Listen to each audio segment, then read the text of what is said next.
When all else has been done and said, along comes Mr. Oysterhead. When all else has been done and said, along comes Mr. Oysterhead. He's an inspiration, he's an inspiration, he's an inspiration to us all. He's an inspiration, he's an inspiration, he's an inspiration to us all. All right, Oysterhead by the band, or Mr. Oysterhead by the band Oysterhead. Composed of Trey Anastasio, Les Claypool, and Stewart Copeland. Oh my good gosh. What a great trio, power trio. You know, that riff isn't even really played. Les is kind of playing something like it, but that's the vocal melody, and it's a great exercise to sort of emulate that.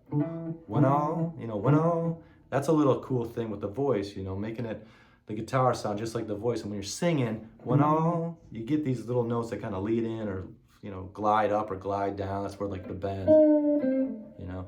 But in this case, when all else has been done and said, along comes Mr. Oysterhead, Oysterhead, you know. It's really cool.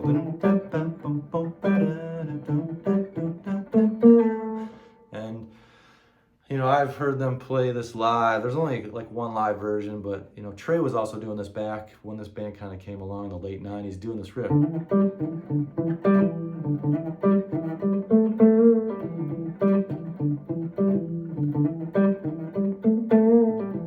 You know, something like that. When all else has been done or said, along comes Mr. Oysterhead. Done and said, along comes Mr. Oysterhead. You know, really cool riff, great exercise, practice that, you know. So live, Trey's playing this E minor. When all else has been done or said, along comes Mr. Oysterhead. And then he jumps up to an F sharp minor there.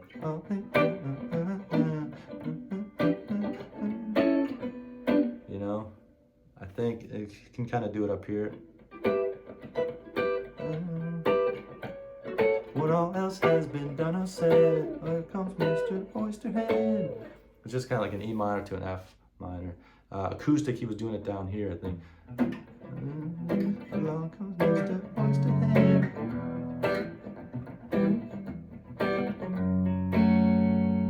Okay, and so then it comes with the chorus there, and on the album, it sounds like it's this. It's a G major. Boom, down, down, down. So the G major, F sharp minor, E minor, F sharp minor. So that's on the album. I think Trey on the album is actually playing it with this bent up. So it's tricky to play.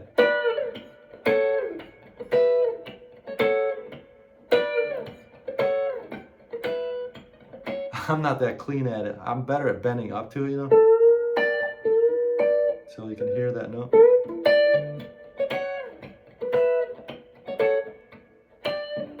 It's tricky. And to get all three on that pick, that strum, that's a real challenge.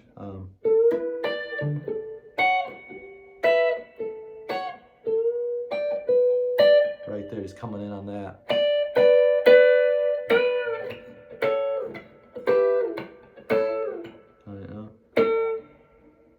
Yeah, it's a good little exercise to practice those bends, those kind of cordial bends there.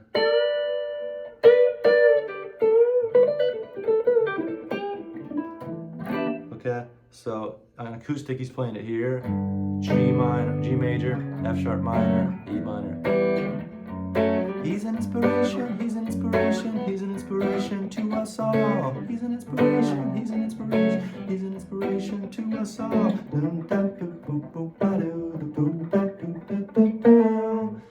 And so like there's just those two sections. And then there's one extra thing that I saw him doing live over the chorus. So there's, and then he's doing these.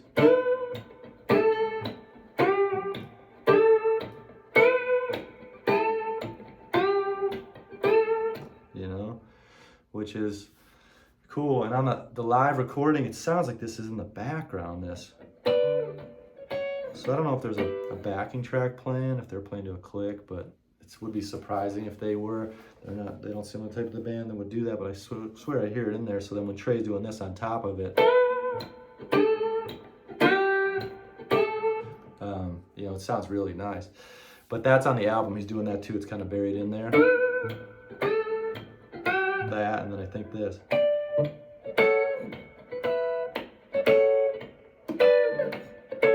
think, you know, tonally it sounds close to that instead of just a full G major. But either work, you know, either sound really nice. So yeah, that's Oysterhead, Mr. Oysterhead. And, you know, the jam, it's just all E minor, right?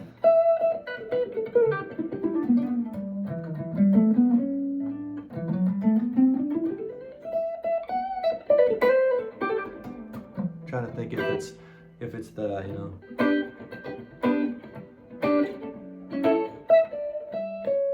like if it moves around that, you know, that suggests that it's the 2 to the 3, right? So that's, you know, some cool tricks with the guitar and the theory is like in the key, if there's 2 minor chords a whole step apart, it's usually the 2 and the 3, you know, because the 6 is up there and it's next to the 5, which the 5 is major or a dominant 7, and then the 7, you know, you can substitute it being a minor, but it's technically supposed to be a diminished. So a lot of times, you know, if you hear 2 minor chords a whole step apart, it's usually the 2 and the 3. That same rule applies with the major chords. If you hear 2 major chords a whole step apart, right? So Fire on the Mountain to the A, that's the 4 and the 5, right? Only place it happens where 2 major chords are a whole step apart in a key with the 1, 2, 3, 4, 5, 6, and 7 chords of that key. So yeah, in this case, I'll be using the D Dorian, and like, I'm sorry, not D Dorian, E Dorian. We're in the key of E, E minor.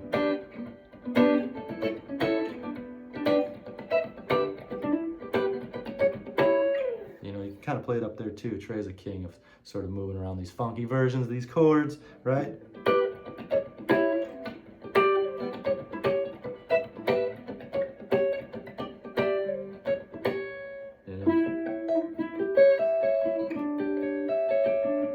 Just by moving one finger, you get so much flavor, right? I'm just moving that 3rd finger to my 1st finger. You can kind of get a little movement if you want.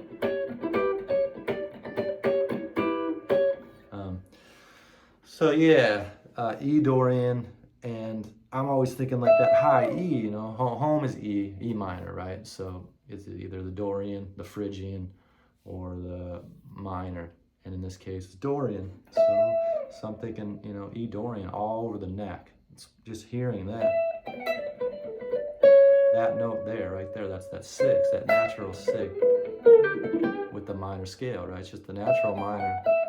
Natural minor is going to be that flatted 6. Dorian is going to be that natural 6. So you hear that, you know. It's almost like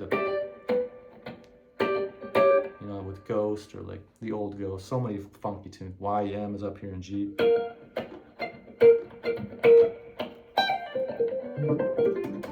And in that case, you use G Dorian all day long. But Mr. Oysterhead, so E Dorian, and I'm thinking that high E to maybe start at, you know, or like bending up from the minor 3 to the 5. You know, walking down to that 6. Taking that 6 and bending it up to the 7 there, the flat 7. So as I've been teaching lately and, you know, pushing for making the guitar sound more vocal, right? So it sounds like a voice. The bends are huge for that, because like a voice will bend up. Love that chicken from Popeyes, right? Love. I can't even hit that note, so I'll do love that chicken from Popeyes. I should be able to hit that note, right? No, that's just right out of my range. Anyway, love that chicken from Popeyes. So that's a good exercise like that. You hear melodies, like play them on the guitar and like match them exactly to the inflection of a voice. It's challenging, you know, just sound it out, take your time. Love that chicken from Popeyes, Popeyes. That's almost like Popeyes, almost like like that, right? Popeyes. I mean, you can get really nuanced with it, and that's great. It's really good. Good for the ear. Good to train your ability to sort of hear something in your head and emulate it exactly on the guitar, which is like, in my opinion, that's singing through your guitar. You know, you're not really having to think about patterns. You're just thinking about these melodies coming through you. And I think that's what most of us as artists want, is to be, you know, expressive, what we're hearing in the moment to come through our instrument, whether it's a horn, guitar, piano. So yeah, so like, you know, the E Dorian. So I'm just seeing it all there, right? But I don't just run it.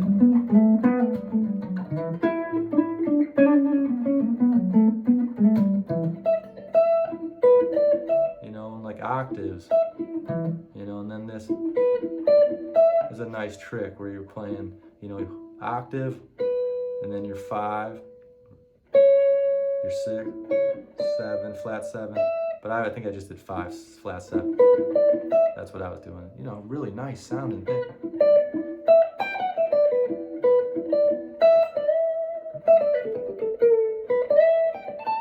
Bending, you know.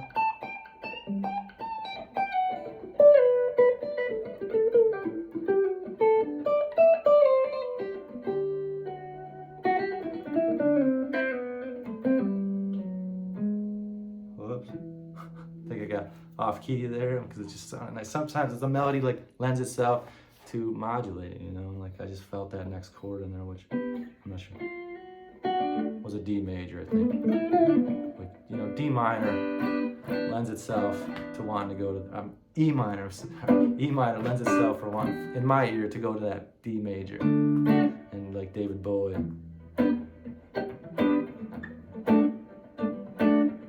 Is it David Bowie? I'm pretty sure that's it. But that right there sounded more like a Run Like an Antelope.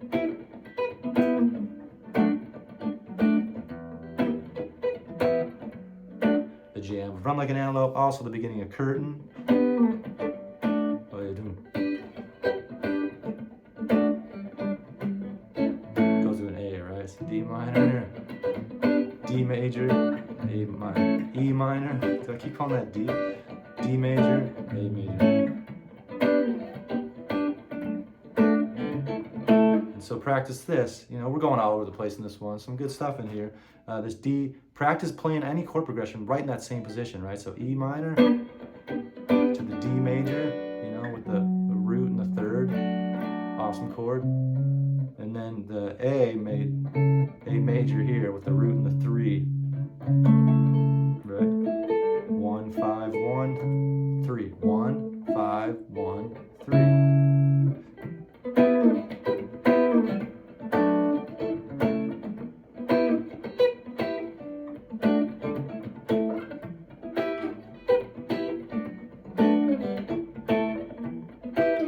Could play that all day. It's so cool. I'm so biased, I think, because I love Trey so much and I love Fish so much, but like, that's a cool chord progression, like really nice sounding. It's just, he writes really cool stuff. That's one of them. Cavern. All right, so yeah, you got it, you know, the E Dorian there, E Dorian, you know, I don't know, maybe here you would think of it, right there. There's that flatted 6, or normal 6, sorry. 1, 2, flat 3, 4, 5. There'd be your natural 6. There's your flatted 6. Like, hear those differences. Like, I relate the Dorian sort of to like the Mixolydian, right? It's got, you know, it's very Mixolydian. Mixolydian would be, you know, so it's just got, the difference is just a major third. That's it. So Dorian is a flatted third. Mixolydian is a major third. Same 4, same 5, same 6, same flatted 7th and 1. It's just that minor third and major third. So like, if you can hear those.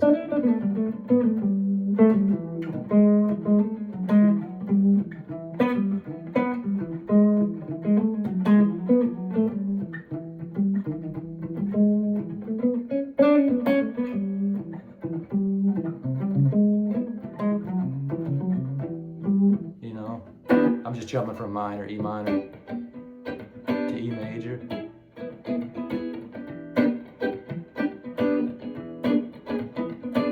More so like that E7, right? Because that's got that flatted 7th in there, which the Dorian has. So you'll kind of hear that underlying it. Yeah, man, that's some good information, I think, in there today for good old Mr. Oysterhead. I don't know how many people are going to search this song. It's kind of a more rare song by the band Oysterhead. Amazing band. I got to see them. Their first show ever. I'm pretty sure it was their first show ever. It was in like 2002, I think, or 2001 or 2002. I lived in Fort Collins, Colorado at the time, and my good buddy Scoo, who used to own the Aggie and the Starlight. Shout out to Scoo. I don't know if we'll ever get around to him. Anyways, he hooked us up. He hooked up the band Moving Matter, was my original band. Still a band today. We don't play that much. I wish we played more. We're a jam band. And we were playing Halloween at the Starlight with All in the Descendants. What is it? All in the Descendants? Pretty sure. I don't really know much about them. Didn't know much about them back then, but he's like, oh, dude, they're the best. Sick band. And so I think we're the late show because we had a younger crowd and we were jam bands. We played late. So they played and then we played. And Scoo's payment for us doing that was to give us all tickets the night before at the, where was it? It was down in Denver. It wasn't the Fillmore. I want to say like the Ogden or something. I'd have to check it out. Anyways, we went to that show and it was amazing. It was so good. Oh my gosh. Like, I don't know if any of y'all have seen Trey in a trio, any version of a trio. Oh, it's massive, you know? It's so raw and it's so just big. It really reminds me of what I think Trey or what Jimi Hendrix would kind of sound like this day and age, you know, just him and a bass player and a drummer. It's just massive, dude. The sound, live. You got to be there live. Just like the guitars, huge. All right, that's enough rambling. That's some history. Anyways, Oysterhead, Mr. Oysterhead. Y'all have a beautiful day. Thanks for watching.